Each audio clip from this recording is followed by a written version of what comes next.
Okay, I think we're live. Guys, as usual, let me know how the audio is. See a number of folks already. So what we're going to do today is we're going to do a live review of the ThieAudio V16 Divinity right here. And then I'm also going to do a live review of the Moondrop Kato. But for both of these, I do want to let you know that we have articles already published up on the headphones.com review site, and those are linked in the description. So if you're looking for the full review of the V16, for example, there's an article there written by Precog Vision. And so what I'm doing in this live stream is I wanted to kind of give my impressions of this as well, or my take on this as well. But I gotta say, actually, for both of these, my thoughts generally do line up with those from Precog Vision. So if you're looking for that full written review, along with measurements done on a 0045 equivalent, or 0045 knockoff, I think it's the Taobao couplers, that's linked in the description there as well. And there's some comparisons there, especially with the Kato to other IEMs that I haven't had the chance to compare it with, like for example the Townshim Hana 2021.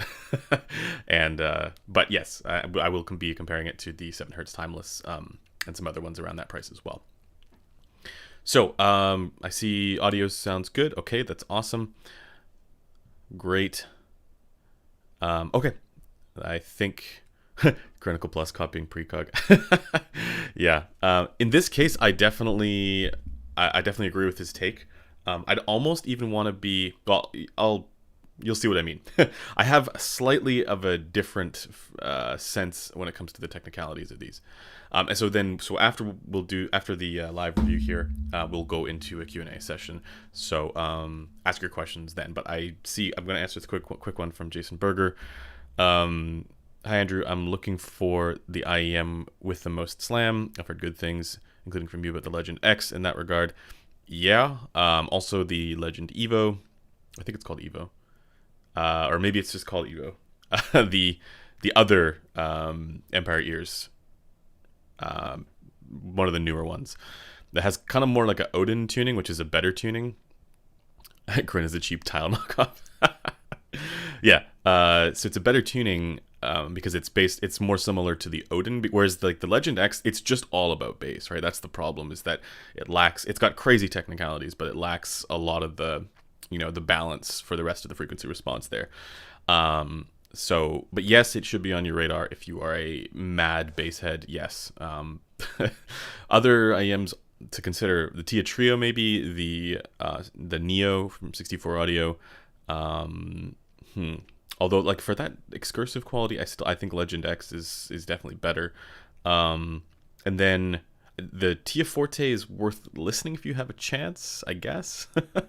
But because it is also crazy, technically impressive, but it's not as thunderous in the bass as the Legend X, if I remember correctly. But that's just from memory. But yeah, I mean, the 64Audio stuff is ridiculous as well. It's just, that stuff's really expensive. Hope that answers your question. I would recommend checking out that Evo if you have the option to.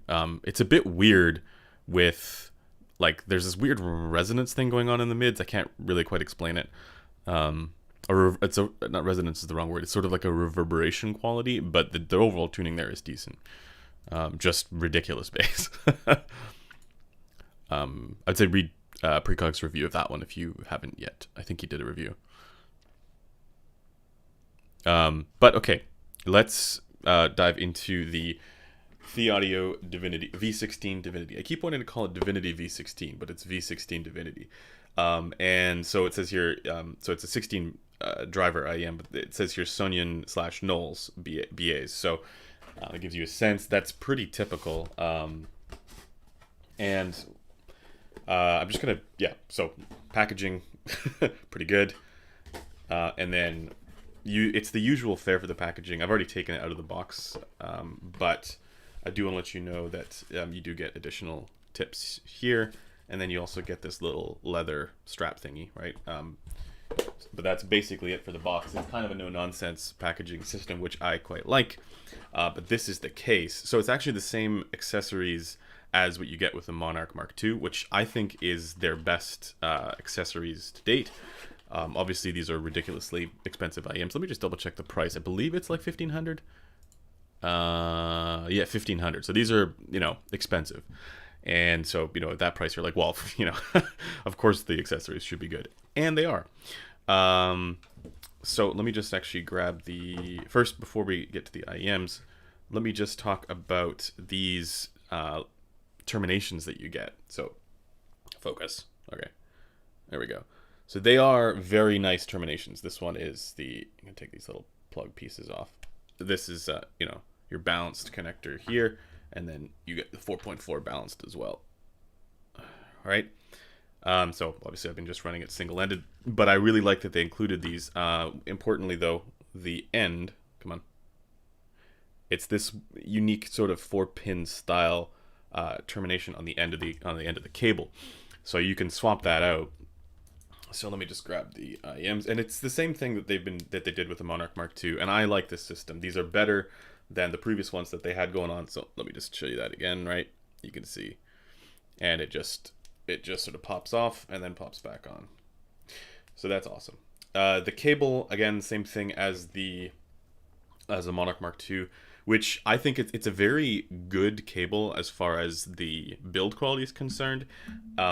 And it feels very like premium. It feels high quality, but the one I had the same sort of, it's not really a criticism, it's just something to note, but because it's using this cloth material rather than something like what you get with this is the Moondrop Kato here, right? Rather than that stuff, there is a chance that it can sort of get caught on your clothing at times. So that's just a trade-off that I think you have to consider. But the cable does feel like it's very good quality, so I'll give them that. And then also you do get the chin cinch here, which is nice. Now let's go for the IEMs and talk about them and their physical shell housing design and all that. All right, I don't know if this is try and get it to focus. All right, yes, excellent. All right, so I think let's just start with the looks, right? I think they look absolutely fantastic. I like the look of these better than that of the Monarch Mark II. The two-tone kind of style here. These are, I think, some of the best looking IEMs. And so for those of you guys who are interested in the ear jewelry aspect of this stuff, yeah, it's solid. But I think there is a legitimate criticism beyond. So if you don't like the look of it, whatever. But beyond that, these IEMs are quite large. And the housing here reminds me a little bit of the original Monarch and Clairvoyance as well, because it does have this little back nubbin piece, a bit more strong than what you have with the, it protrudes a little bit more than what you have with the Monarch Mark II. So very large IEMs, but I found that the fit here wasn't really that big a deal for me. It wasn't, a huge issue. The connector style here is, of course, the two-pin connector. So, that's fine. And then you get, ear hooks as well. So overall, ergonomically, it's not the best fitting, and it's also not the most comfortable because it is large. But for a large IEM, it's reasonable. Like, I have a much easier time with this than I do with the Symphonium Helios, for example. And the nozzles, they're not small, but they're not, super long or protruding either. So I'm able to go through the better part of a work day with these, no problem. Still, I do think the Monarch Mark II is more comfortable, but they're not that different. It's a similar style. It's just I found the back nubbin piece to sort of dig into my ear a little bit, whereas on the Monarch Mark II I did not. Okay, now let's move on. That's all the physical stuff out of the way.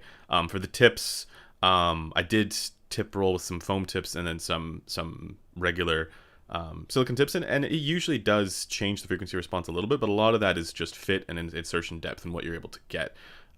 So I find that sometimes the foam tips work a little better, and sometimes just because the fit ends up being a little better with the foam tips, and sometimes the silicon ones work better. I do think that ideally for the best sound, the silicon tips are probably the way to go, but it all depends on how far the insertion depth is. Okay, let's move on to the frequency response and tonal balance. Let me just swap that over here. Okay. So you can see here the frequency response of the Divinity, or V16 Divinity. I should just call it Divinity from here on out. And I'll compare it to a couple of other ones here. But by the way, can you guys see this okay? I've gone to dark mode because people like that for some reason, which is fair enough. It's a little too dark though for me because it makes it a bit intense. But as long as you can read it. So keep in mind that this is done on the Gross RAO402 coupler, which is not comparable to the ones that you see on Crin's list, because he's using, I think, the 0045, and he's got it matched at the coupler resonance at around 7-8K, something like that. And with this coupler, that resonance is damped, so it does not show up. But I'm going to say that the V16, the ThieAudio V16 Divinity, is actually very well tuned for the most part. I'm going to say it's fairly neutral, just with a significant focus towards the bass, and in particular this mid bass. So let me just actually oh, that's the channel matching. Yeah, so channel matching just for Crin, because I know he likes that. So I'm just comparing it here against the ThieAudio Clairvoyance. So you can see this is a highly smoothed clairvoyance, but you can see it's very similar in its features for the mids and for the treble. You get a little bit more ear gain in the mids for the V16 Divinity, but the big focus and the big point of difference is in this mid bass here. And I'm the kind of person who definitely prefers the bass elevation to be more focused towards the sub bass. There is a sense in which, I mean, yes, it is very full sounding and very powerful sounding, and it's I guess desirable for that. But there is a sense in which this pronounced bass level here, I'm not going to say that it dominates, but it definitely has that slight sort of masking quality. Now, interestingly, I did, because I wanted to double check that, like, when I was evaluating the technical aspects of this IEM, I wanted to double check that, it wasn't because the bass was sort of, masking a little bit that I had the impression that I did. So I changed the level here. I EQ'd it just to see, right? Because I evaluated both before and after EQ. And it did not really have that much of an effect. So I don't think this is, like, I mean, yes, the bass level went down, but it's not like suddenly all the rest of the details in the mix in the mids and upper mids and mids and treble, came out more, right? They're still present, even though the bass is forward on this one, for sure. So, okay, that's basically against the ThieAudio Clairvoyance. Let me show you here against the Monarch Mark II foam tips. Now, I'm going to go ahead and say that I prefer the tuning of the Monarch Mark II, both with the foam tips. Here's the silicon tips, right? Silicon tips do weird things with the fit for me, or at least on this coupler, with the Monarch Mark II. But let's just say with the foam tips, I prefer the way that the bass is done on the Monarch Mark II. But, the other key differences here in the lower treble, I didn't have any issues, for the way that it was fitting for me with the Monarch Mark II, but I could see a preference for the slightly more relaxed, 4.5K, wherever that is. Again, I think for me, this resonance here is a little higher than 6K. That's just the way that my ear canal works. So, but yeah, I'd say it's just like the way that the Monarch Mark II is well tuned, so too is the V16 Divinity, just that the focus is more towards the mid bass and sub bass. Sorry, mid bass, and upper bass. Okay, let's move on to the original Monarch, which I think our original Monarch, I know there was some unit variation and QC concerns, and I think ours measures differently and sounds differently from the way that Crin's did. But, it's a little more, it's a little less intense in the in the sub bass, but depending on the music that you're listening to, if you're listening to classic rock or metal or anything that doesn't fully token the sub bass frequencies, you're gonna still get that same bass presence and pronounced bass section on the Divinity that you do on the original Monarch. I think the original Monarch, I found that there was actually on the original Monarch some, depending on the tips that got used, there was some imbalance in the treble there that kind of threw off the consonant tones for me a little bit. And I remember I switched to the Deconi foam tips, and that really helped kind of balance that out for me. But I think you'd have to, in either case, play around with the tips a bit, because you could get, you could get a slightly different balance there depending on the fit. So for me, the Deconi foam tips were the way to go, but it's again pretty similar. There's a couple differences. The main thing is this notch here, at around 4.5K, but there's a similarity there across the board, right? If you were to smooth these both to the same, result, you'd get a pretty, like to 1/3 or whatever, you get a pretty similar result there in the treble. But it is a little, I'm going to say a little more, like the original Monarch might be a little more, let's say, V-shaped, right? A little more bass, a little more treble. So let's see what's next. I think that's basically it. These other ones are for the Kato. So let me just bring this back. All right. So that's the frequency response and tonal balance. The bottom line is they're going for neutral with a bass boost again, and I think it's a good tuning generally. There's maybe a few little dips and peaks and whatnot in the upper mids, lower treble kind of area, but for the most part, it's a generally good frequency response, and just with much more pronounced strong bass, and in the mid bass and upper bass. That's going to sound good to a number of people. That's going to sound really attractive. A lot of people want neutral with a bass boost. However, this one is $1,500, and for its, let's say, technical qualities, resolution, all of that stuff that some people don't think is a real thing, I find the Divinity to be not as good as the Monarch Mark II. I find the Monarch Mark II is actually more detailed. I mean, it's not like it's bad on the Divinity, right? I just find the Monarch to have better sense of separation and incisiveness, and just overall be, a little bit more, I don't know, resolving. That doesn't help anybody. But it's not like the Divinity is particularly lopped off for trailing ends of tones or anything like that. It's actually pretty decent for all of these qualities. But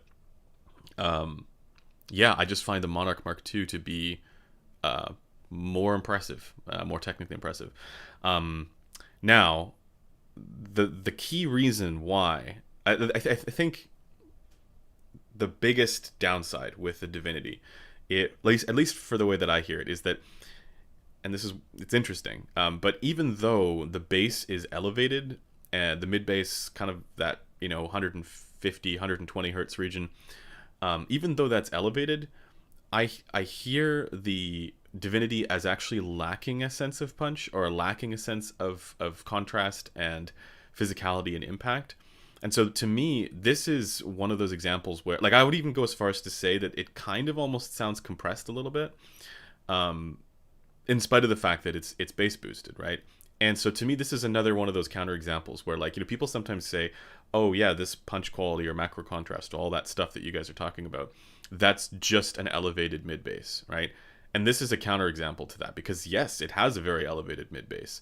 And it is, you can hear that mid bass coming through. It's very full sounding, very rich sounding. But I would say this is the absence of that quality, right? That macro contrast quality that people want. So my conclusion here is that while it's generally good, like they didn't really make any mistakes with the tuning here, nothing major. And there's a lot of people who are going to like exactly this kind of tuning because it's neutral with a bass boost, right? I still think that from their own lineup, I still think that the ThieAudio Monarch Mark II is better in, I mean, the tuning, yes, I prefer it, but I can see a reason why someone would prefer the V16's tuning. But for me, it's not the tuning related reasons, right? The overall tonal balance related reasons why I think the Monarch Mark II is better. It's the other aspects. It's the detail, the incisiveness, and then the contrast quality of the Monarch Mark II. So for my money, as much as this is fine, and good in many ways, right? It has a very agreeable tuning. I would still take the Monarch Mark II over this one. And then in addition to that, again, at $1,500, there's other stuff, below this that costs less that I think outperforms it. Again, not necessarily for the tonal balance, but for these other qualities that are difficult to, if they're in frequency response, they're difficult to identify, or at least to make it predictive for these qualities. And so I'm just thinking, again, the Symphonium Helios comes to mind, but there's lots of other ones as well. For detail, I'm going to agree, even though I don't really like this IEM, I'm going to agree that the Moondrop S8 is more detailed than this. Even though, yeah, it's I'm not into it. And then, the standards around there, I think, like, it's not like someone's going to ask about the Campfire Andromeda 2020. I do prefer the Campfire Andromeda 2020 for certain aspects. Like, I find the I don't know, overall presentation of space to be more enjoyable on that one, but it's not like that one's particularly contrasty there either for the bass. So at this point, I would actually take the ThieAudio Monarch Mark II over the Campfire Andromeda 2020, even though I do think that's a solid IEM. And then also, yeah, the Symphonium Helios is there. I think the Unique Melody Mest is also definitely more detailed than this. It's more technically impressive. Even though this has a better frequency response, like the balance is a little better there, the Mest is just clearly a step up as far as that quality is concerned. And then also you have to compare it. Now we're getting into the territory of a lot of those 64 audio IEMs. And I just think, like, if you can afford a $1,500 IEM, you can afford a U12T. It's, and I would just do that. That's starting to get there. Like, and if you want this kind of bass flavor, I'm also going to recommend the Neo, because I think for all those qualities, then those ones they're a little bit more engaging. They're more lively. They have that sort of, even though they're balanced armature as well, they're a little more contrasty. So, yeah. So that's my conclusion here. Good but not great. That's basically how I'm going to say it. Right. Good for certain things, mediocre for some of these other things that I think even ThieAudio's own lower priced IEMs outperform.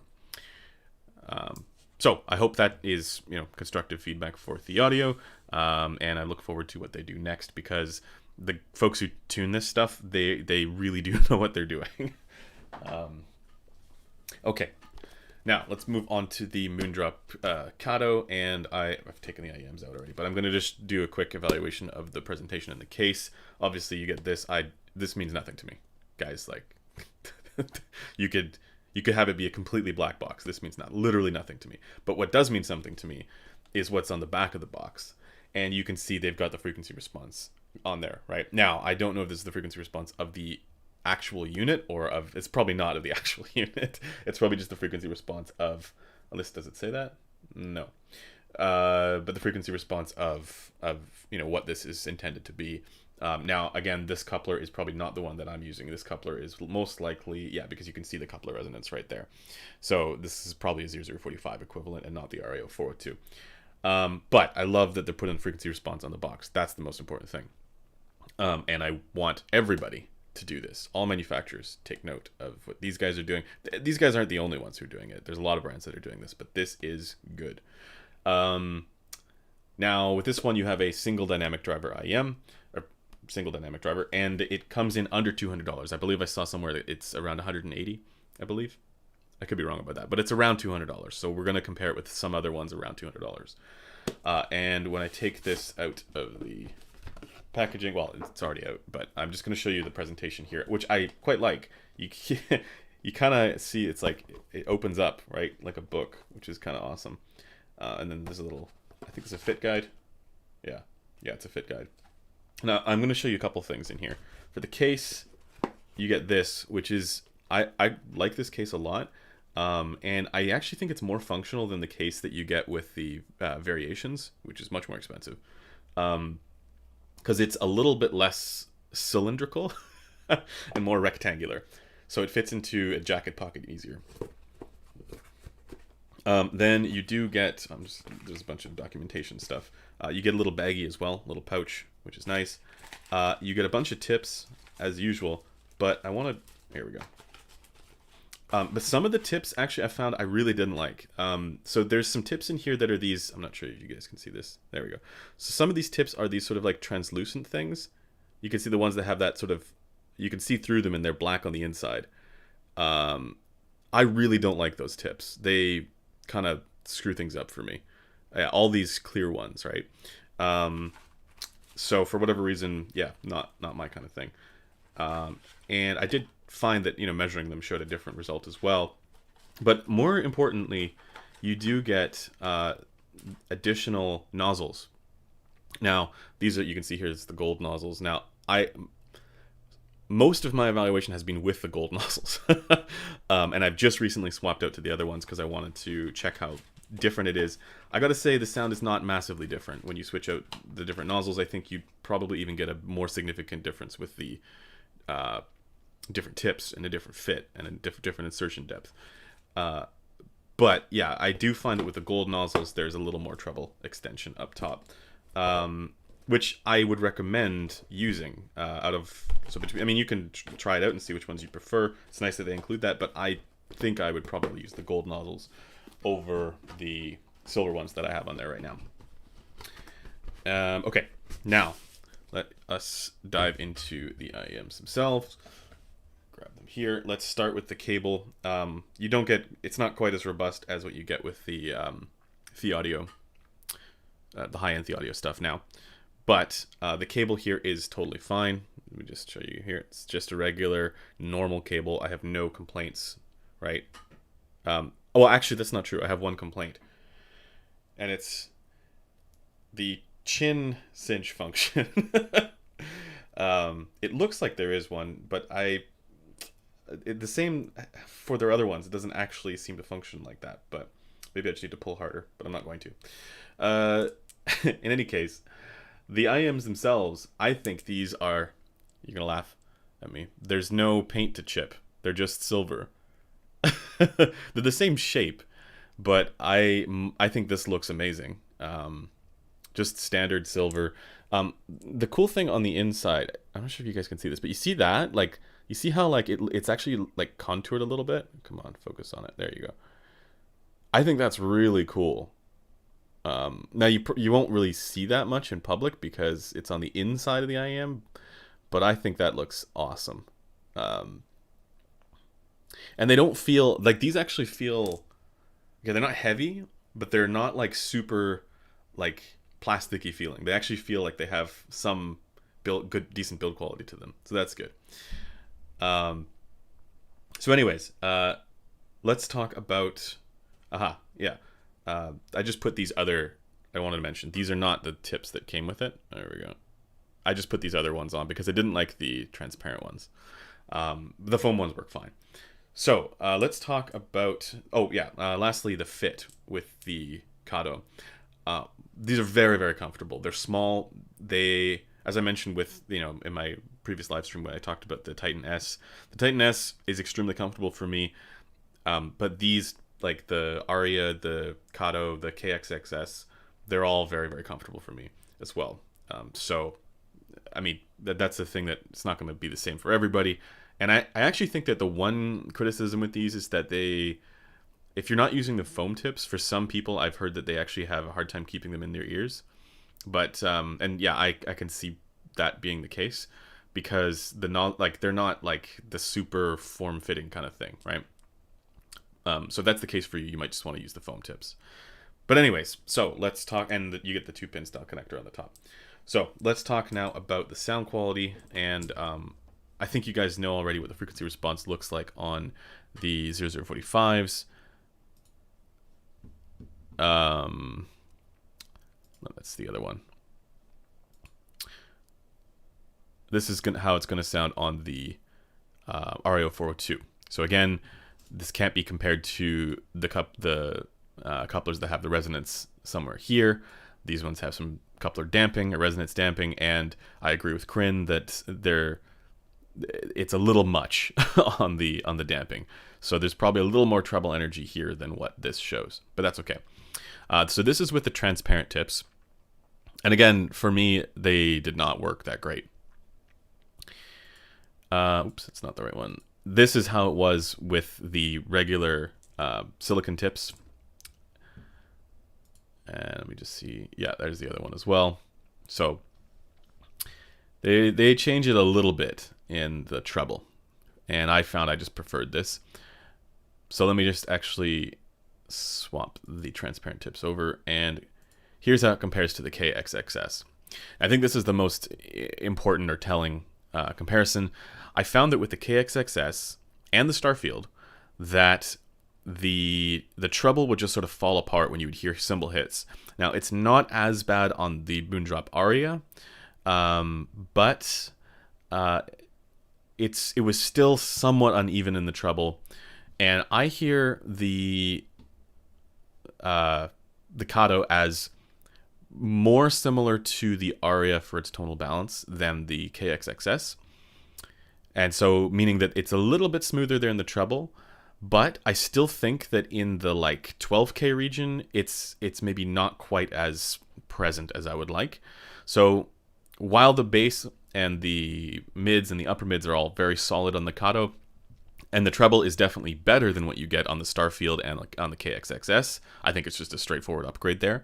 It is still not quite as good as, I don't know, what you get with like the ThieAudio V16 Midnight, or like, I'm just thinking of other IEMs. Like let me see if I can get the Monarch Mark II here. Obviously, they're in very different price categories, but let me just do that. It's a little more well extended on some of these other ones, right? Actually, the upper treble looks more extended on the Kato, but it's this stuff here, that 12K, the air shimmery quality stuff, that is a little bit better on these ones.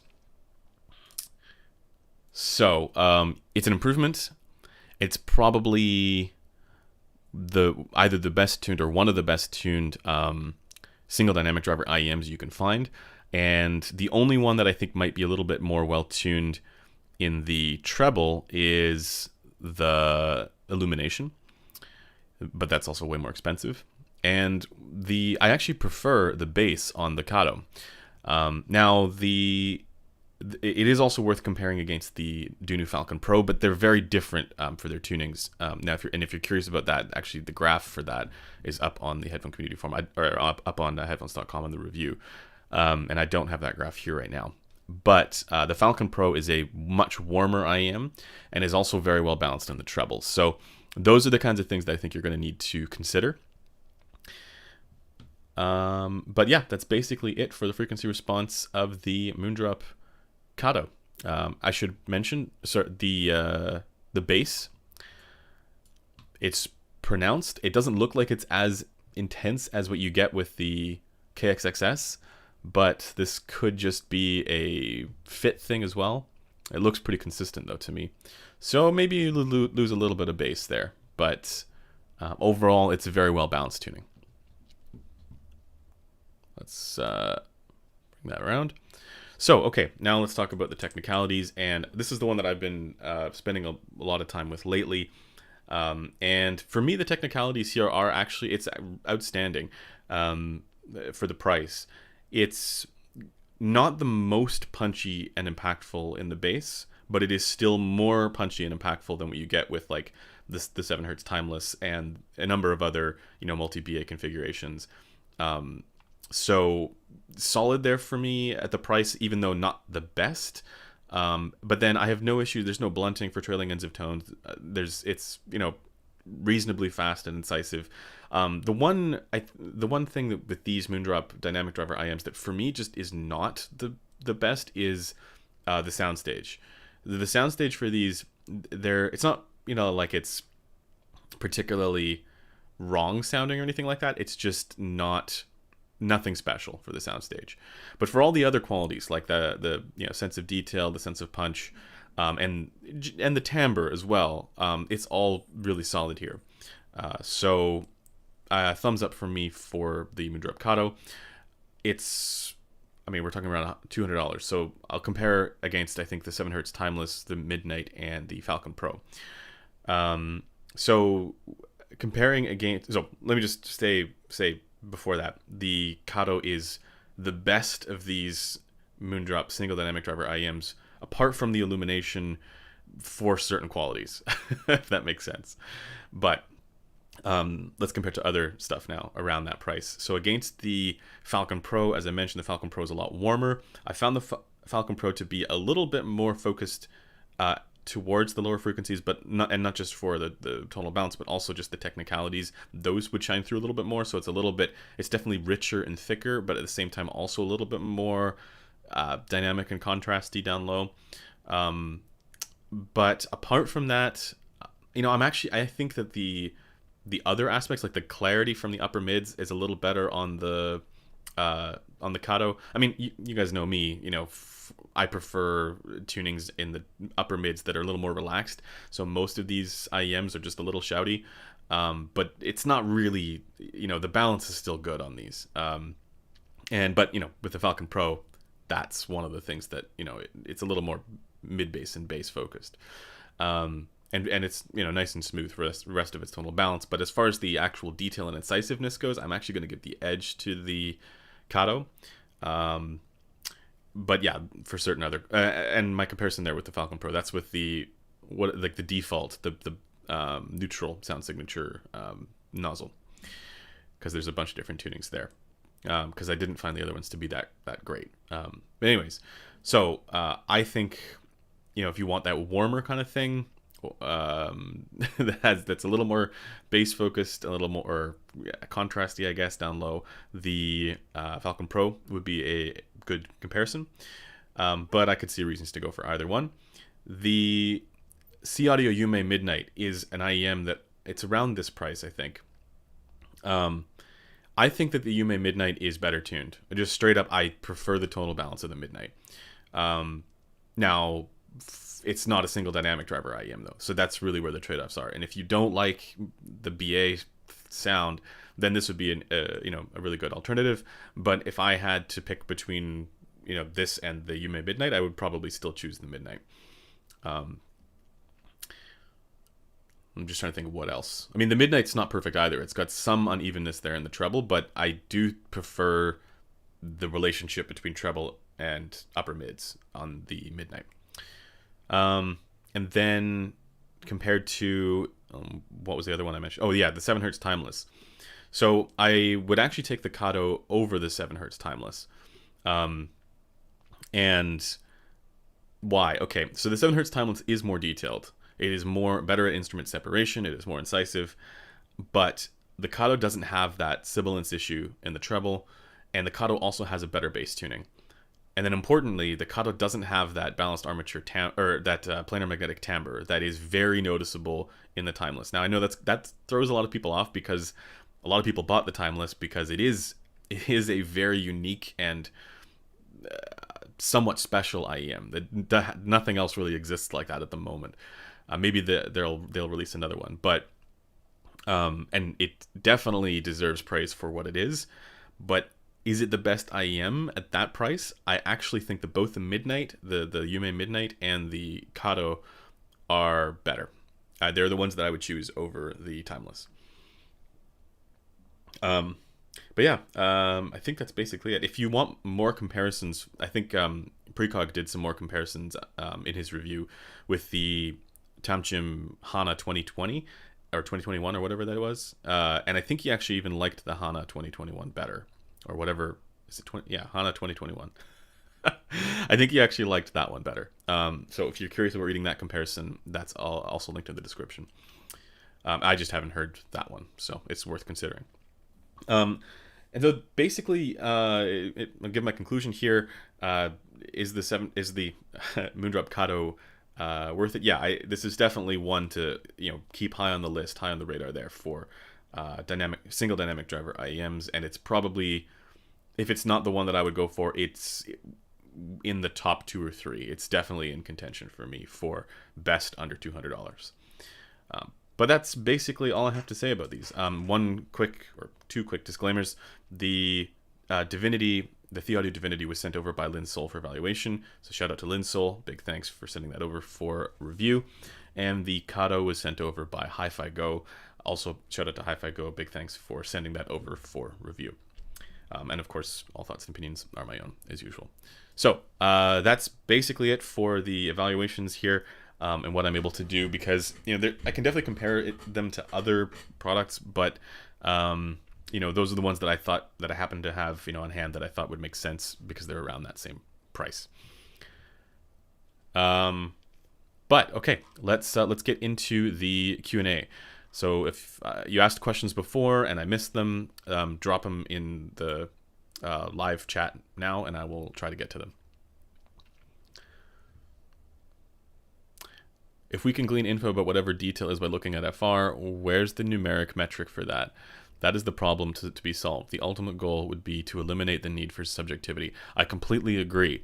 And, in some ways, IEMs are like even more telling, right? They're actually even more interesting for this, because you can have IEMs, there are IEMs that exist that have basically the same tuning that still sound different, and they have the same fit and the same, so you could expect that they would actually be the same. And then there's other examples, I actually think the Divinity is a great example where the tuning is excellent generally for people who want more bass, but it really doesn't have that extra sense of detail that something like the Symphonium Helios has, or even the other IEMs that are tuned similarly to the Divinity.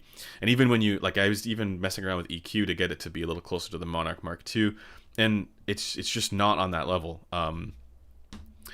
So yeah, I know there are questions about hey, let's match RTF, and maybe that's where the question about technicalities comes in. And I think when you match HRTF, you end up making something sound better, because that's going to be more, your brain's not doing as much normalization or correction. But at the same time, I don't think that's where technicalities come from. At least not all of them. I think it's responsible for maybe some of that, that sort of unveiling quality that you get with a AKG K371. But as Metal has also pointed out, that's not a particularly high res headphone. It's just exceptionally well balanced. And it just goes to show how much that matters, that people will, they'll find that it's more resolving just because the tonal balance is so good, right? And I think that's an important thing to consider, but I don't think that's all there is. I think there's actually more going on. And IEMs, in many ways, they kind of demonstrate that to me. It's almost, what should I say? It's almost easier to demonstrate that with IEMs than over your headphones, because you can find so many more similarities, and there's less. I mean, yes, there is insertion depth variation, but there's less positional variance, so you can be a little bit more confident about the squiggly lines, as long as you know about the coupler damping.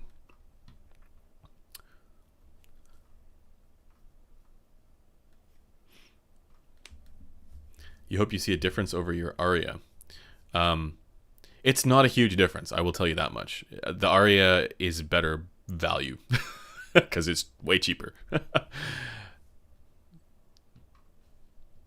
But yeah, it's I do think it's more. It's more. Let's see. CCA CRA kicks butt for $15. Yeah, I need to try that.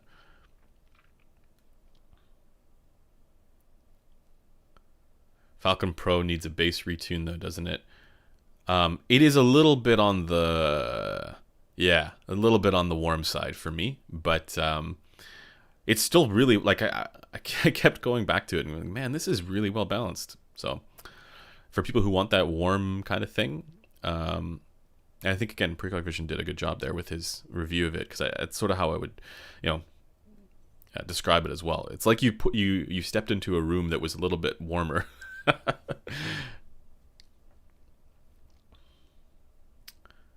Fit/comfort and technicalities is more important than FR for me. Yeah. All depends on how we're evaluating FR, but I get what you're saying. And it's not really for me. I'd say fit is the most important thing, fit and comfort. And then probably FR. Then whatever additional, qualities. But this is why, like, there's other IEMs, for example, like the Soft Ears RSV, which is another one of these where it's like really well tuned, but that doesn't have the the technicalities. Still great, still very enjoyable, and it's partially enjoyable. Well, it's largely enjoyable because of how well tuned it is, but it doesn't have quite the. And then the ThieAudio Yume versus the Yume Midnight, right? That's one of those where it's like whatever changes they did in collaboration with Kryn, they didn't know why. It was more technical with the Midnight, but it was. So, and I'm not the one who did that comparison. That's for Precog to do. But that's, that was the whole intention.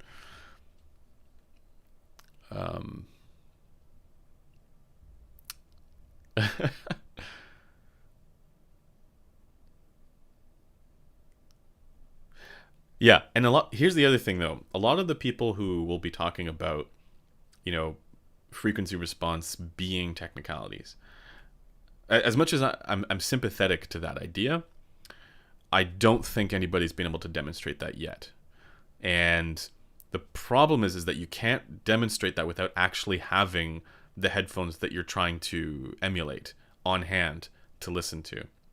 And so I don't think you can do that. Like, so there's two things with that. One is that, you shouldn't beg the question when it comes to frequency response, meaning you shouldn't assume that frequency response is all there is in your demonstration of frequency response being all there is. You have to, and that's why you have to have the actual headphone there to compare with. The second thing is that a lot of the time when you see people making these very bold and strong claims about, frequency response being all there is, which again is something I am sympathetic to, but it's more the analysis I think that's maybe incomplete. A lot of the time though that analysis will hinge on the person who's doing that not having heard the high-end stuff, not having heard the Susvara, or not having heard what the Abyss thing, right? Like things that are the counterexamples to what they're trying to assert. Where there's, and this is something that so I'm actually like doing a lot of stuff that I'm hoping to make educational, where I'm doing some, basically trying to figure out where some of these qualities come from with transducers. What I've learned is that like there's stuff that like there's so many counterexamples, and there's stuff where it's like you have the perfectly well-behaving thing doing a really good job of measuring well and having all the desirable frequency response stuff, and also the THD being exceptionally low. And then you have stuff that is and you can have good examples of that. Like you can have that be amazing sounding, but you can also have that be not good sounding at all. Then on the flip side, you can have stuff that is totally bonkers for all of these qualities, for all of these measurable results, but be subjectively extremely well received for these qualities. So there's no like consistent correlation that can be made. Like I think there are a number of correlations, but there's nothing consistent enough where you can say, this is responsible for that. At least when we're talking about the subjective quality of technicalities, right?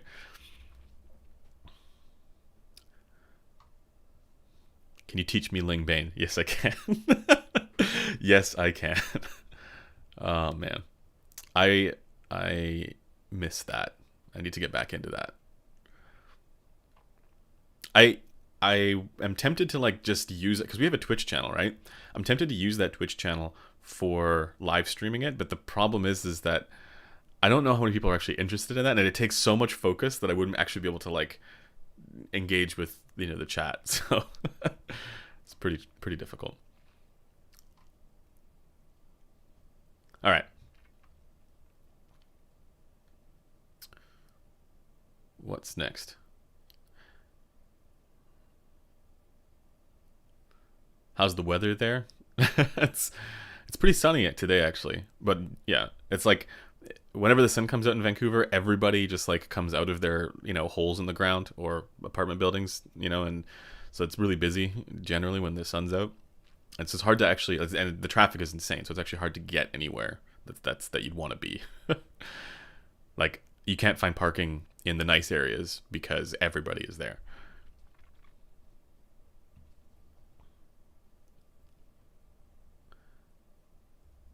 What would be an upgrade from the Kato?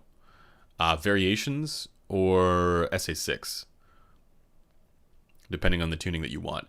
So, if it's me and I'm not using a Q-Deluxe 5K, because if you want to EQ stuff, Q-Deluxe 5K.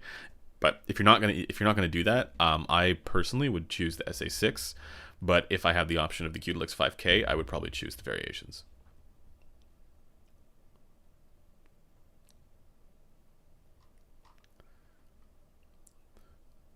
Do you think that endgame exists if Headphone is viewed as a tool bought for certain needs, but endgame does not exist in other cases? I think I get what you mean, right? Like, so if you're saying I have a, there's a reference endgame for potential pro use, and then a audiophile endgame that, wouldn't be used for those applications. Is that what you mean? Or like maybe endgame for gaming, right? Something like that. I could see it like that. But then if it's me, like endgame for pro use, I don't know, I would just go with a K371 or like a Sindara or HD600. Something like that. And then you could say, okay, endgame for gaming is like a Sennheiser HD800 or HD800S. And then you could say endgame for like audiophile music is like Susvara or like an EQ'd LC5 or something like that. Yeah, I think that makes sense.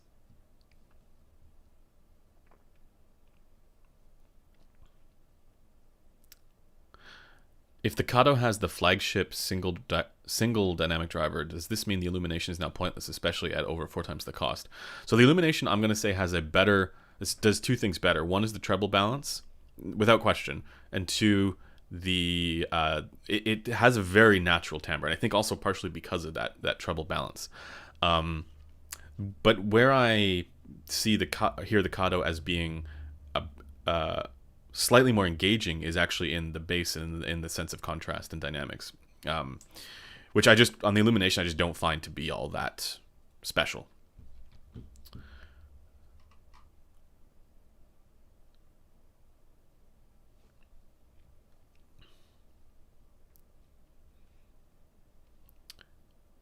When's the video for blind testing amps? As soon as I get the box.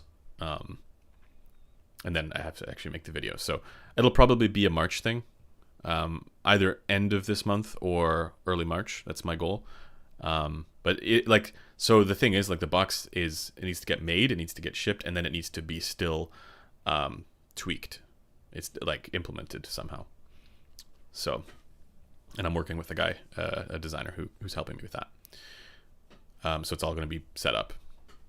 And I think, like, one of the things I'm worried about with that is that, like, there's people who will potentially, in situations where there is no difference or the difference doesn't matter, and I'm not able to, like, score well on the ABX test, people might goalpost shift on that by saying, oh, there's something with the box that's actually influencing this. So I need to also publish how the box is actually functioning.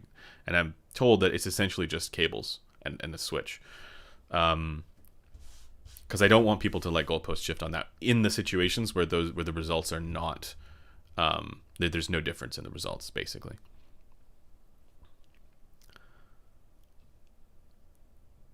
Because the other side of it is, like, if in situations where there is a difference, if that happens, then, I also don't want people goalpost shifting and being like, oh yeah, your box has one of them louder than the other or something.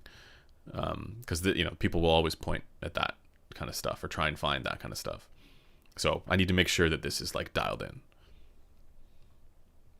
Kato just seems like yet another Moondrop dynamic driver, probably slightly more refined. I don't really think it's unique when taking into account all the other single dynamic driver IMs. I actually think that's a reasonable take, because it's true, like, it's not like it's a revolutionary thing. It's just the best of these different versions at, the sub $200 price mark. But yeah, I'd agree with that statement. Have you found a Harman tuned kind of IM with a huge soundstage?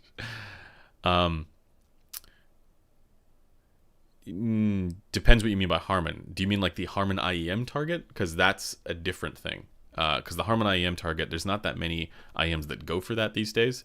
I think the only one would be like Sennheiser's IE900.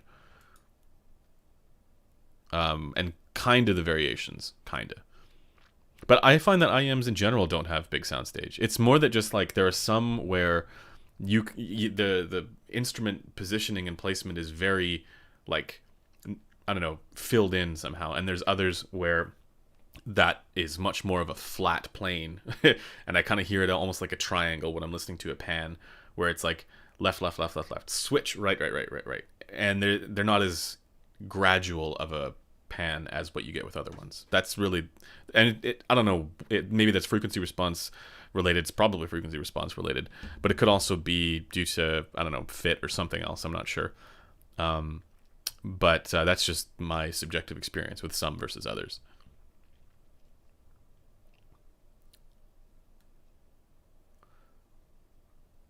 Okay. Anybody here have experience with the MySphere 3.2? Thoughts on it as a top of the line pairing with the 1266? Yeah, I listened to the MySphere. Not special enough, at least the one that I evaluated. Like, if you're gonna go for that kind of thing, I would go for the RAL over that. Yeah, the MySphere is weird because it's like almost intended as like a portable thing somehow. I don't know why I would ever personally use that, but maybe somebody does.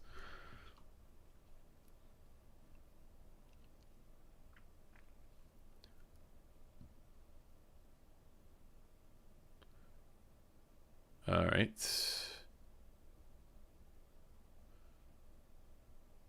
The Dusk is a good soundstage.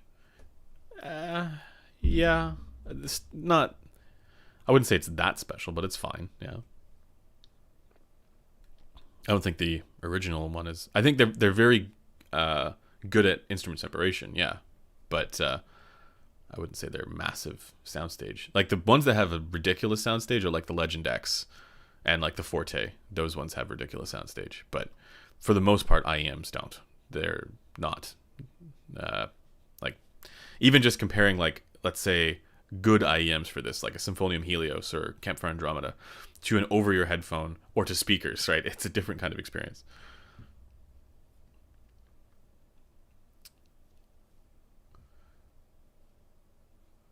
Yeah. Oh, Eskimo Bob, what's up, man? Yeah, they never clicked for me either. The MySphere.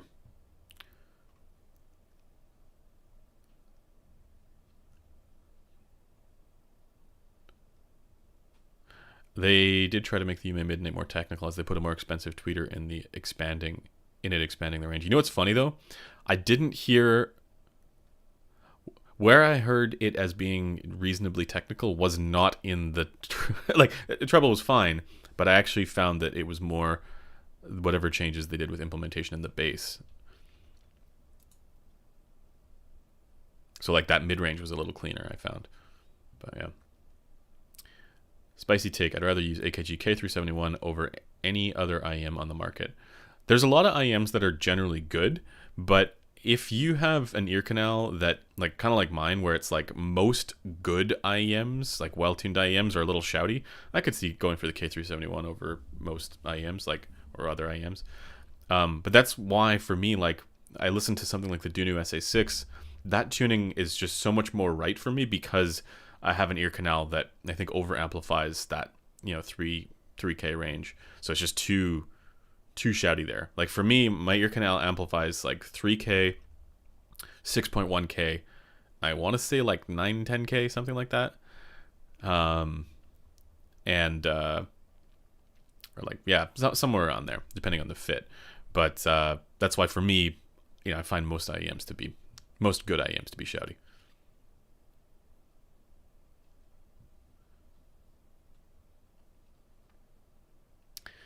A lot of people think that this is an Elegia. This is not an Elegia. This is a Lear with the Utopia pads. The Elegia is one that I think Does it require EQ? It's pretty mid forward. I like the treble on it though, but the bass is kind of, you know, has a tendency to fall out because people have glasses or whatever, and it's highly dependent on the seal. When am I going to do another outdoor trail IEM review? As soon as the weather gets a little nicer. Because, yeah, this spring I want to do a lot more hiking. Precog mentioned that the bass in the Monarch Mark II is mediocre. How does the quality of bass compare between the Monarch Mark II and the V16? I'm actually going to say that so there is more bass on the V16, but I think that the Monarch Mark II is more contrasty. That's the biggest limitation for the V16, I think, is in that sense of contrast. It's just a kind of a flat presentation overall. And the Monarch Mark II doesn't have that issue. So I think really it's not that it's... The bass on the Monarch Mark II is... I mean, I certainly wouldn't say it's mediocre. I'd say it's good. It's just not as dynamic as what is potentially there, you know?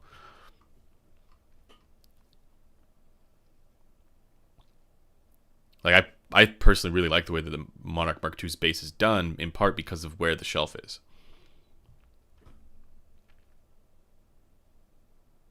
I don't have any thoughts on that Shure EJ07M because I haven't heard it. Squiglink when? Yeah. I'm working on it. All right. No giveaway this month. Yeah, we're actually just trying to figure out like how to do the giveaways better, because we realized that, like, you know, we would do the giveaways, and it wasn't exactly clear why we were doing them. We were just doing them. So I think we're gonna, and it's more like we have to make sure, like, that whole system with doing the multiple entries and thing, it's a little cumbersome, and I just wanted to kind of revisit that and think, okay, well, you know, let's, you know, I'd rather have whoever wins the giveaway be somebody who's, like, you know, part of the community, right, than, I don't know, random folks who are just there for a giveaway. So I'm trying to think a little bit more critically about how we should go about doing that. But yeah, we'll be back to doing giveaways again sometime in this year.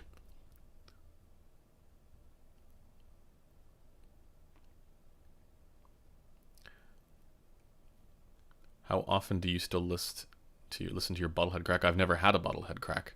I am a different person, or unless you're asking somebody in the chat. But right now, I'm listening to the Focal Lear with Utopia pads off of the Amps and Sound Kenzie, out of the 32 ohm out. So it does actually kind of tilt a little bit, and it's my guilty pleasure pick right now. Love it.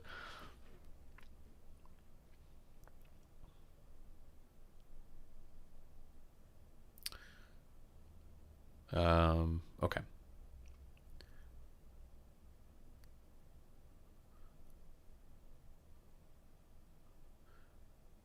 Hey, Anime and Lifting, thank you for the €5.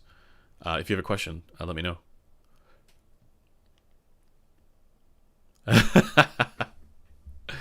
Do you like the Solitaire P mids? Not on your unit. It's funny though. Check the Twitter post from Oratory 1990, because he measured a Solitaire P and it does not match your unit. There are places where your unit is actually quite a bit better, like in the bass, but the rest of the balance for his unit is really solid, or it's a little, I guess, it's not perfect, but it's like a lot more normal than your unit is. So I don't know what's going on there, and I've asked, I pinged T+A about that, because I don't know which one's representative. Your unit has full bass extension, but then that really weird dip in the mids and upper mids, while Oratory's unit has no bass extension. And it's weird though, because like there is actually a resonance frequency on your Solitaire P. There is actually a boost there, showing, you know, that it's not the driver. There's not much, or there is driver damping, but it's not extreme. On Oratory's, there is no resonance, so there might be more driver damping going on his. I don't know what's going on there. It's really weird. All right, guys, let's get some more spicy takes in here, or spicy questions, comments, topics. IEMs are a place where there is currently the biggest progress in audio. I'm inclined to agree. There's so many really good, and even in the last like few years, you know, like it used to be. Okay, here we're getting into some spicy territory, but like it used to be like if you wanted a really nice sounding IEM, you would get the Campfire Andromeda, and you know there really wasn't that much. There wasn't that much that was well balanced, you know, around that price or less. And now there's so much that's extremely well balanced at much lower price points. If you wanted to get a high end one, I mean, right? Like now I think you can find stuff that's like way less expensive that's just better.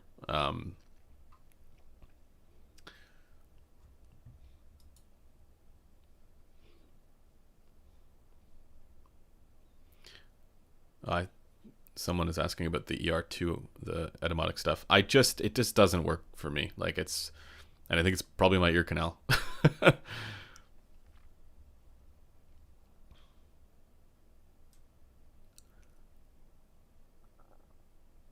Are the Chaos, or you mean the Kato, the best endgame IEM? They're not endgame.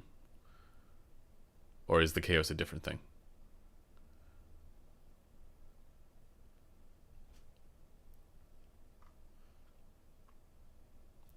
How much can earpads change the sound of a headphone? Been hearing a lot about the Dakoni pads, and I'm just curious.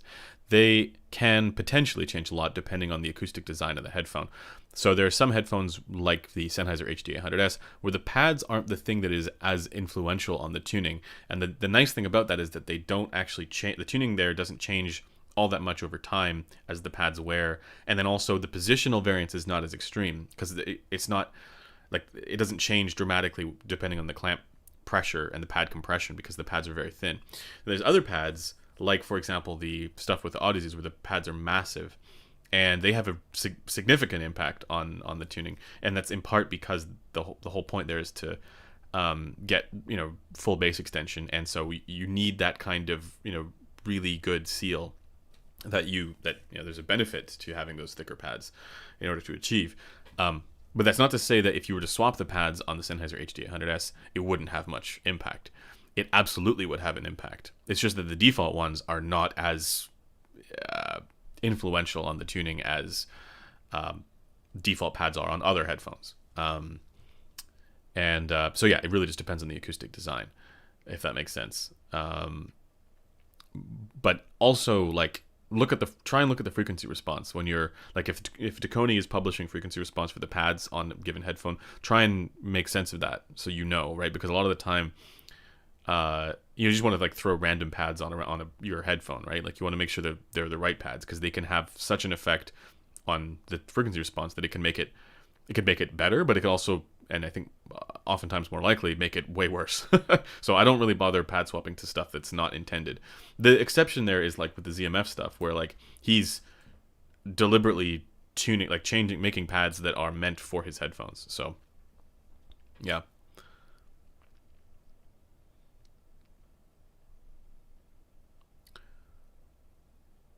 Campfire audio giveaway. We did do one, I think, at one point. I think we did. Maybe we didn't.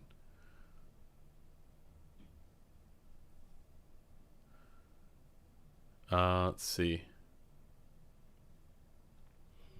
Would you say going from Moondrop Aria to Yume Midnight would be a good upgrade? My Arias have some horrible issue with channel imbalance. Oh, interesting. Moondrop's usually pretty tight with that. Like, they're usually really, really good. So that sucks. I do think that the Yume Midnight is a good upgrade over the Aria. Yep.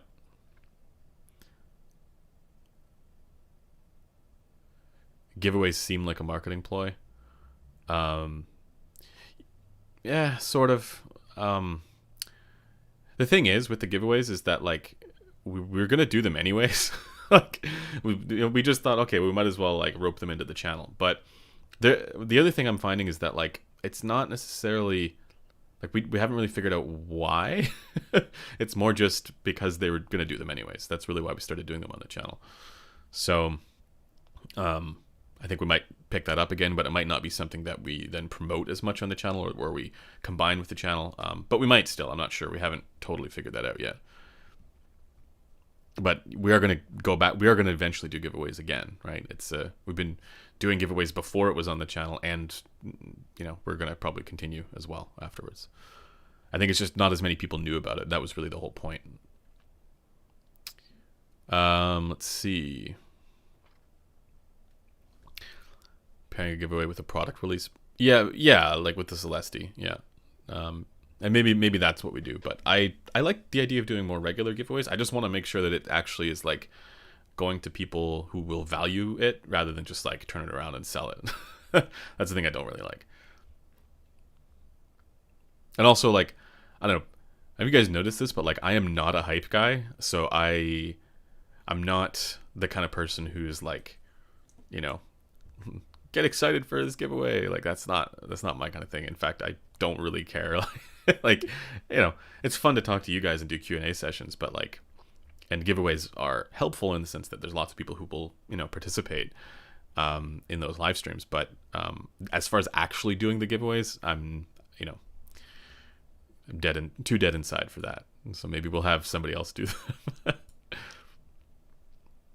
There is something interesting happening next week, actually, that I can't talk about today, but I think everybody who's like into the headphone world and knows the different people who are in it are going to be a little bit surprised, and also it's a little bit shocking, and I think that it's also exciting, and so you guys are going to have to wait for that. But yeah.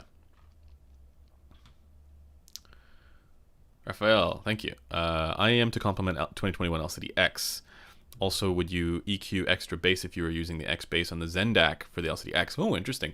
No, I think that the X bass is probably all you need. But the nice thing about EQ is that it's up to your preference, right? You can add more if you want, but that bass lift is probably all I would need. But it's up to you. Like if you want more, go for it. An IEM though to complement the LCD X 2021.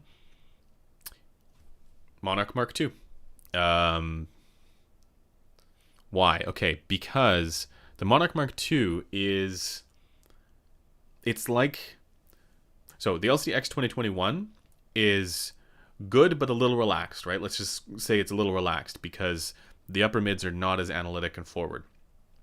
You have ear gain, thankfully, but it's not like that perfect, like at least not without EQ. It's not like that thing that is gonna make you analyze like everything in the music, right? It's more just like it's a nice combination of like balance but also being relaxed, if that makes sense. The Monarch Mark II is a nice counterpart to that, where if you do want that more analytic presentation, that more like clinical kind of like extra presence and clarity there for the upper mids, along with a bass boost, it's going to give you that. Unless you're looking for something less expensive, in which case, you could go with a Blessing 2 or Blessing 2 Dusk. Those are still, really solid. Moondrop Variations, is another one that is really, really good.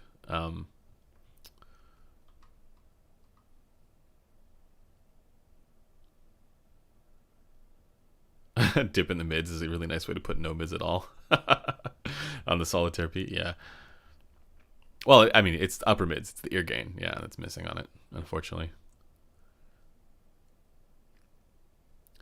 Focal Utopia original pads or Deconi pads? No, I'm not using any Deconi pads right now. This is just Utopia pads. Just regular default Utopia pads. It sounds awesome.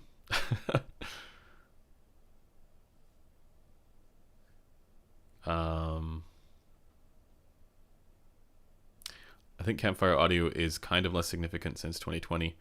Tried multiple latest models, and in almost all cases, the tuning feels wonky. It is wonky. It's I'm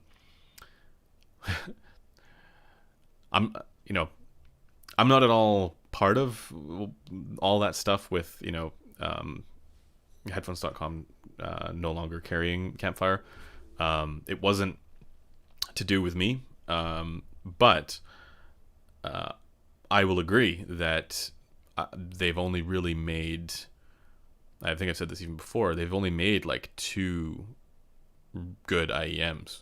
Well, I shouldn't say that because there's different versions, but like, so like the Campfire Andromeda 2020 I think is solid, and I also enjoyed the original Solaris, at least the one that I tried. So there's some there that have been good, but like a lot of the other stuff that they've made, like it's just ridiculously V-shaped, and it just does not at all work for me. So yeah, I agree with that sentiment.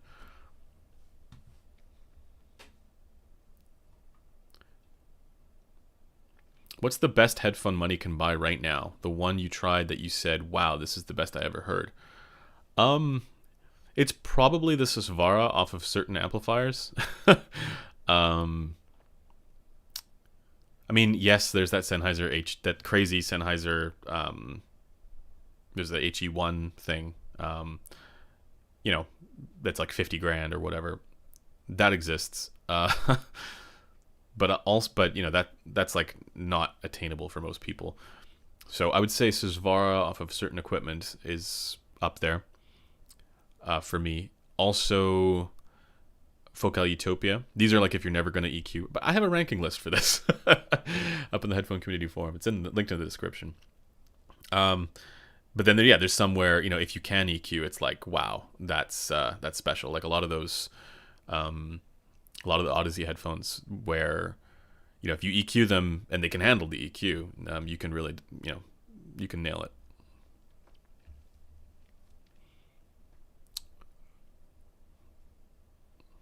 I think a 64 audio and headphone show / Resolve collab would be quite a treat. I would love to do that.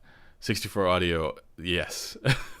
They are probably my favorite. Like, okay, so the U12T is my favorite IEM, but every time I hear 64 audio IEM, even though like the tonal balance might not work for me, or maybe I prefer the tonal balance of one of their other IEMs or something like that, there's always something where I go, wow, they've really done a great job with this, with a particular thing, whether it's the sense of contrast with multi-BAs, right? They have really natural timbre to them.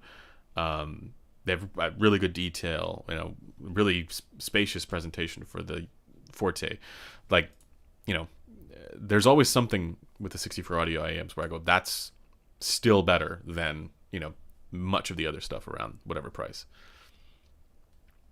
So yeah, I would love to do a 64 audio collab. 64 audio and Dunu are the 2 IEM companies that I would like to collab with.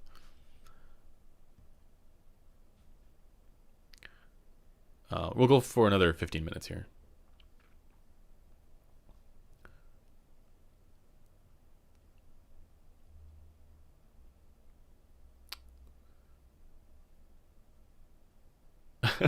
You're the most hype YouTuber I follow. Boy, must be the rest of your existence must be dreary as all hell.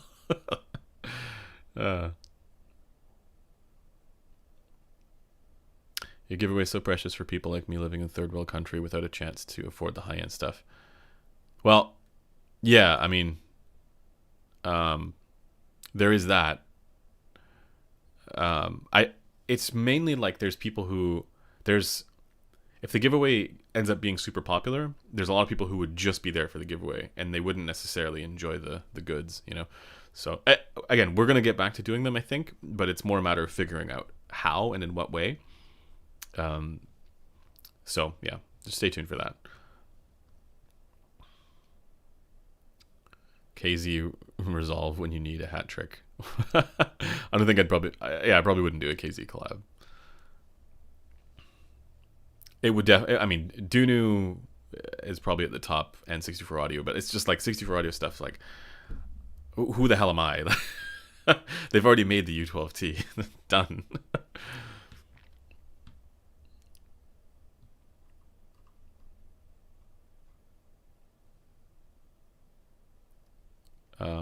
Let's see.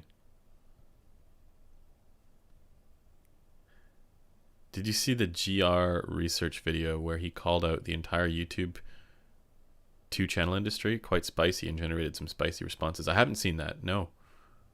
I don't follow that stuff as much, but I am getting more into 2-channel these days.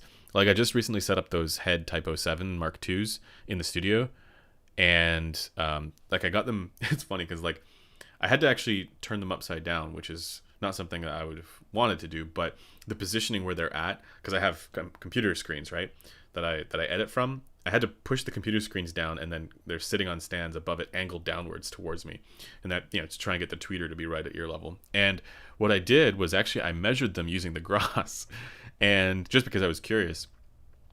And of course, it's imperfect because it's like there's, I'm in a room that's not a perfect room and everything, right? But I was actually surprised that I got a very good result for the frequency response on the Gross. It's just that when you're doing speaker measurements, you don't typically do, you don't use the eardrum reference point, right? But to do a comparison with headphones, I was very pleasantly surprised at how close it got to the DF-HRTF. In fact, yes, there's positional variance with like how you are positioned relative to the speaker and everything. But if you looked at like the average result there, it was very, very close to the Kemar DF. So very cool. Oh, tummy's growling. Haven't eaten anything yet today. Nicholas, thank you. Do you believe consumer preferences in FR will evolve with time, or good sound is absolute? Think about ways to answer this question. That's a good question. I think for example, if Harman had a panel of, there's a couple of things, and there's been really good dialogue with Sean Olive on Twitter on this topic when it comes to why the Harman target was smooth to the degree that it is. And part of that, as far as I understand it, is that they looked actually at, they were able to show that like DF HRTF, like the amount of variation that existed was pretty high for both free field HRTF and diffuse field among individual people. So there was a I perfectly understand the need to have, if you're going to be doing a target that's going to satisfy most people, how do you do that when there's so much variation in HRTF without smoothing? So I think that makes a certain amount of sense.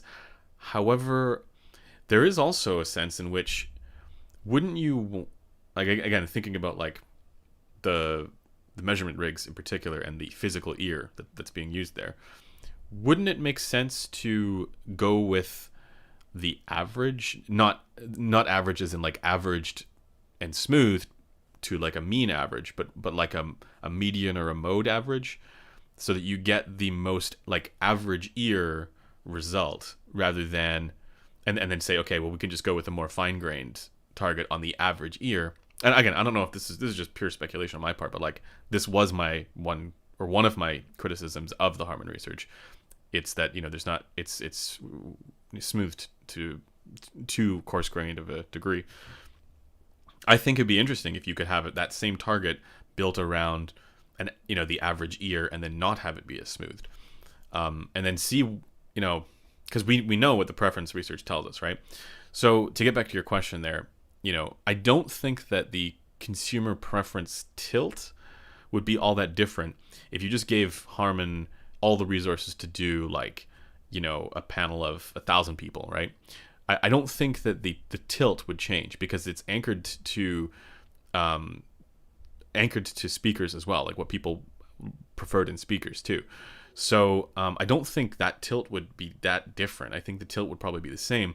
What I do think you'd be able to do, though, is get a more detailed result, like a more fine-grained result, if you did certain additional research, basically. But it's a good question, yeah.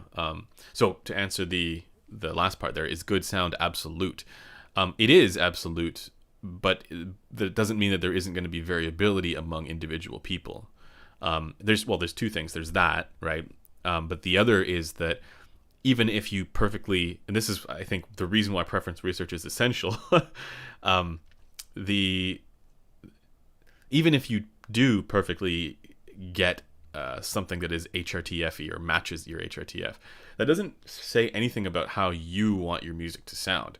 right? It might be more technically correct or more accurate for your individual ear at your eardrum, but that doesn't mean, and it would probably be preferred. It's probably going to sound better to most people, but that doesn't tell you how you, like, it doesn't say anything about, like, people preferring a warmer sound or preferring a brighter sound. And this is why the preference research is important, right? Because we want to know, okay, well, what do people want their stuff to sound like?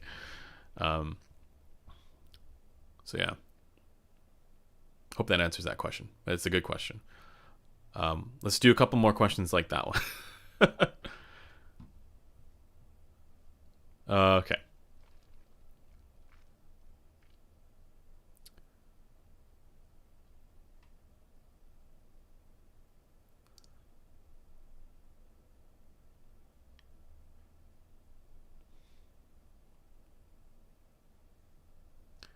A Resolve stream is like audio bacon. I want bacon now.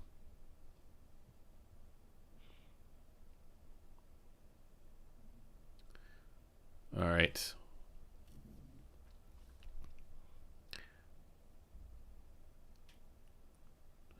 Yeah, with the giveaways, we have not confirmed anything one way or the other. We might just go back to doing them the way we were doing them before, but I'm not thrilled with using that system that we had with the additional entries. I mean, that's one way to do it, but I think we can do better there. It's also, it doesn't integrate well with the website. Okay, let's see. Would Resolve waifu have a beard? Yes. Where do you stand on reviewer collabs getting more attention purely from the reviewer part, where the other brand on its own might not get eyes on it? This is irrespective of how good the item even is. Good question.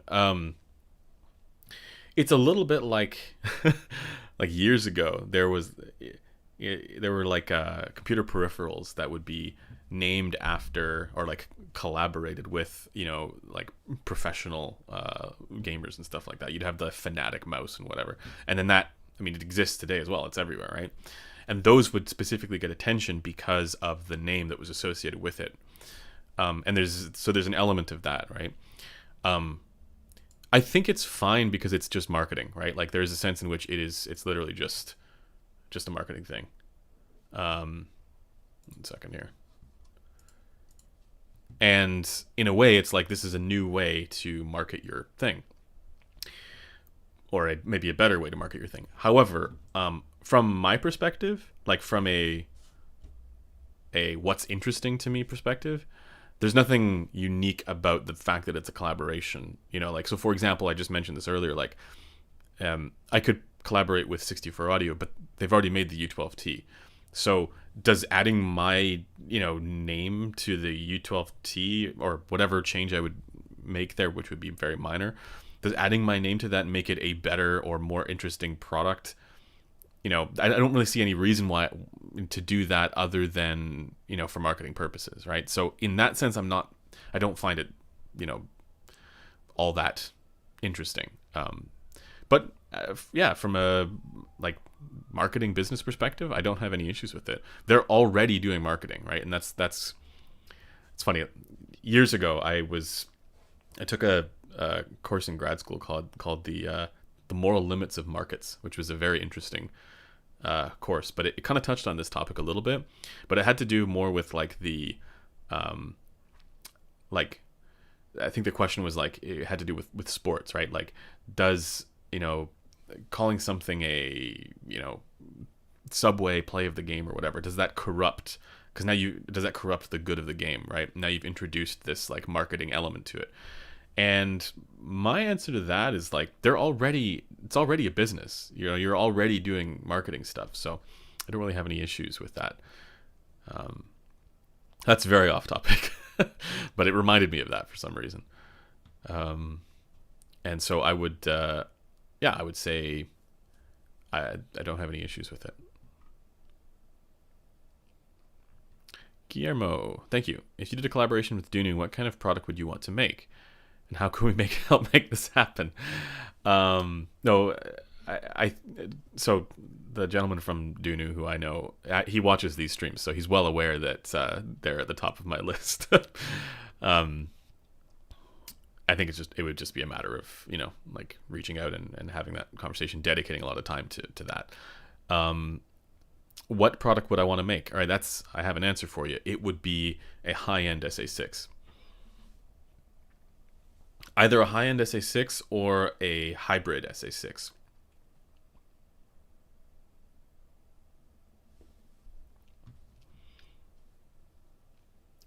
Is the Ferrum DAC amp review incoming? Well, the Ferrum is the amp, but yes. But we'll do that once we get the ABX box, because this is the thing, right? Like, I could review an amplifier or a DAC without the ABX comparison, right? But then it's like there's inevitable, goalpost shifting from both sides. So if I say there's no difference here, I can't tell the difference. There's all of the subjective crowd who's going to be up in arms, goalpost shifting on that. Oh, you didn't try it with this combination or this cable or the, whatever power source or whatever, or with these headphones. And then if I say, oh, there is a difference, there's all the goalpost shifting from the, objective side where they say, oh, but you didn't publish, the level matched thing that you did where you're, using whatever necessary thing that you need to do for that, which is typically pink noise. I hadn't specified that, but yes, it is. Or you haven't done a blind ABX comparison, so you're just it's all just cited biases and placebo, which is a very valid criticism, right? It's like, yeah, I mean, it totally could be, and that's why we need to have this ABX thing. That's really why I've asked to get it made. Yeah. Forge or Kenzie for your preference? Well, Forge definitely, but it's way more expensive. A Forge is more slammy. Yeah. One more question.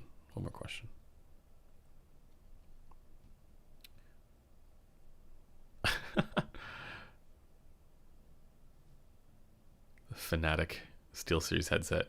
Yeah. I remember that stuff, yeah.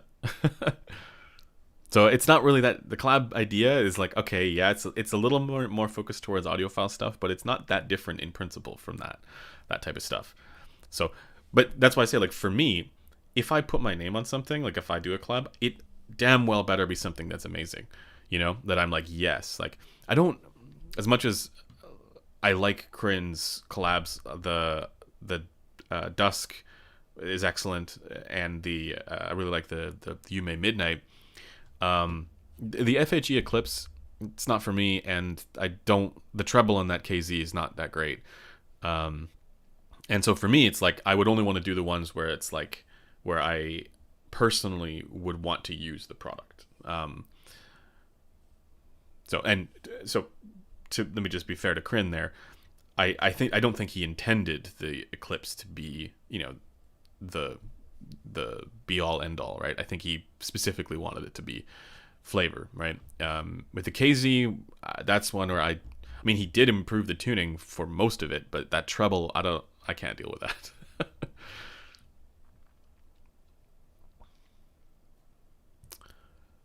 that. Ducks, thank you. Do you think that the Harman target should be different in dependence of the preferred individual listening volume? There might have been a paper on that. I know there's a paper on, they called it the effects of program material, I think, or something like that, on listener preference, and they found that there was no difference, or not much difference. It might have been in that paper where they talked about this as well. I'm not sure, but yeah. Do you think it should be different? I don't think so. I think mainly if you are listening at very loud volumes, you probably shouldn't do that. But if you're listening at, like, I don't know, let's say in the ballpark of 80 to 85 dB on average, it makes sense to have. I don't think that's going to be that different from, a preference rating where people are listening at 70 to 75 or 70 to 80. But it is a good question. It is a good, it might be worth checking to see if AES has a specific paper on that, or if it's in the effects of program material from Harman. Utada, thank you. Thoughts on pairing ZMF Verite closed with iFi Diablo? Going to be primarily used for commute on the train. I would not use a Verite closed for commute on the train. Wow. But it would work. No problems there. I just I would want to be very careful with my expensive wooden handcrafted headphones, and so I would never take them with me on the commute. That's not what those headphones are for. But if you are doing that, yes, the iFi Diablo can drive it no problem. The Diablo is like ridiculously powerful. Like it can drive stuff that it can drive, those DCA headphones no problem. Like the portable headphones that take a little bit more power, right? I think that's kind of what it's intended for. All right, one more question, guys. I know I said that already, but Noir is better than the U12T. Do you mean Aeon 2 Noir? I like the Aeon 2 Noir, but I would take the U12T.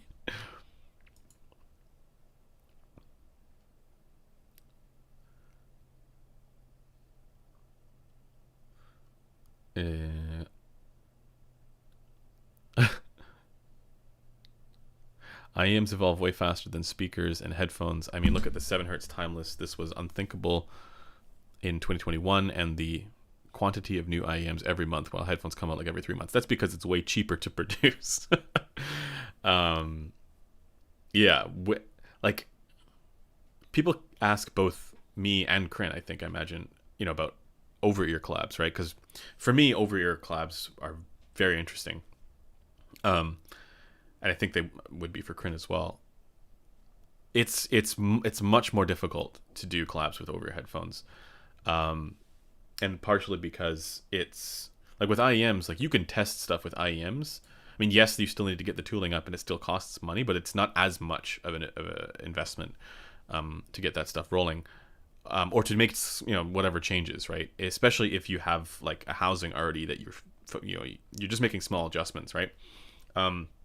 Whereas with over-ear headphones, like, I mean, you could theoretically do it, but like if you want to, like for example, if you want to dramatically change the bass response of a open back front sealed planar, so something like a Hi-Fi Man Sundara, right, or Ananda, right? If you wanted to change the bass on on one of those headphones, you would have to do one of two things. Either you would have to create an open front design, which is doable, and then you would get the bass resonance, or you would have to do something with the filter, and so I mean we'll do some more educational stuff where we actually talk about that and the reasons why you do that. But basically, it would mean completely changing the design of, I mean, the filter thing less so, but like you would be completely changing the design of the physical and mechanical stuff going on to be able to change the tuning of the bass in a planar. Because a planar, if it's coupled to the side of the head, right, without any leaks, you're going to get perfectly linear bass extension, and so you can't expect it to match the target there, right? This is a thing that people don't realize when they're saying, oh, like it doesn't match the target in the bass. It's like, but it shouldn't, because it can't. And the only way that you would be able to do that is with some of these more tricky techniques. And there are some manufacturers that are kind of designing for this, like Final Audio does that sort of with the air film damping system, sort of, where basically they're controlling the resonance in a different way that doesn't, it's not the, like when you wear glasses, the bass doesn't drop out, for example, right? And I think Odyssey used to do this, sort of. But yeah, it's not something you would just easily say, oh, I want it to be like that. Whereas with an IEM, I think you have a little bit more flexibility there, or a lot more flexibility.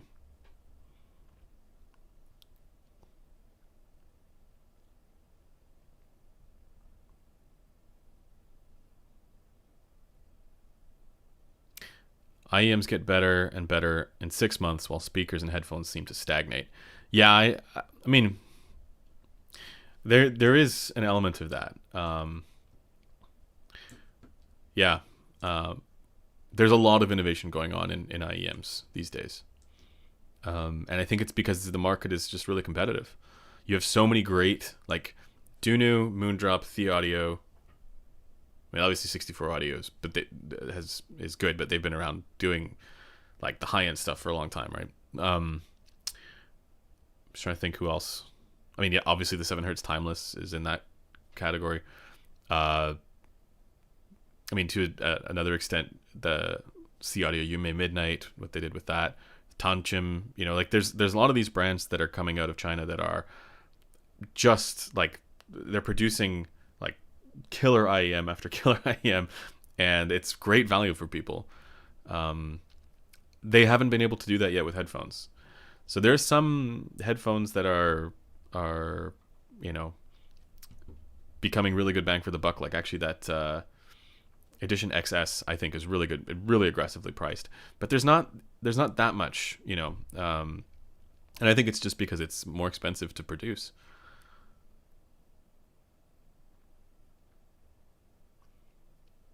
Plus, additionally difficult to do shipping.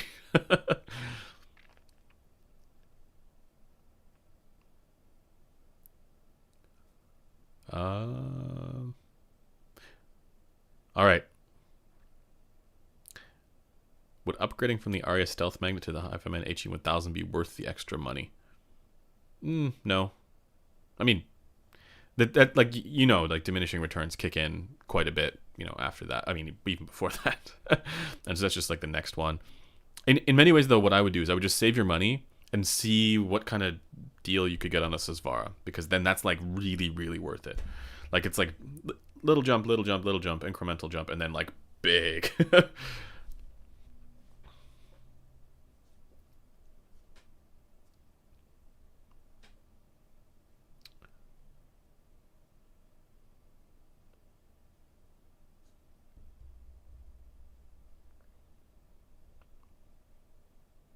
Is the XS just as good as the Ananda then? Looks like you like it a lot. I would probably take it over the Ananda. Well, I definitely take it over the Ananda because it fits my head better. Like it has a cup swivel, right? A lot of people who have smaller heads have trouble with the XS though. But for big heads like mine, the XS all the way.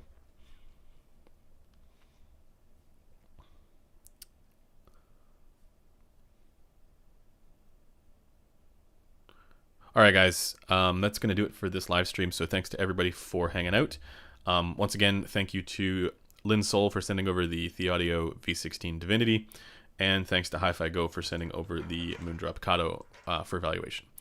And yeah, we will see you guys in the next video and the next, well, we'll do live stream next week if we can. Or actually, I might not be around next week, but yeah, we will do more videos in the near future. I believe there's a Susvara review from Chrono coming soon. We'll see. But yeah, I will see you guys probably next week sometime in a video. But bye for now.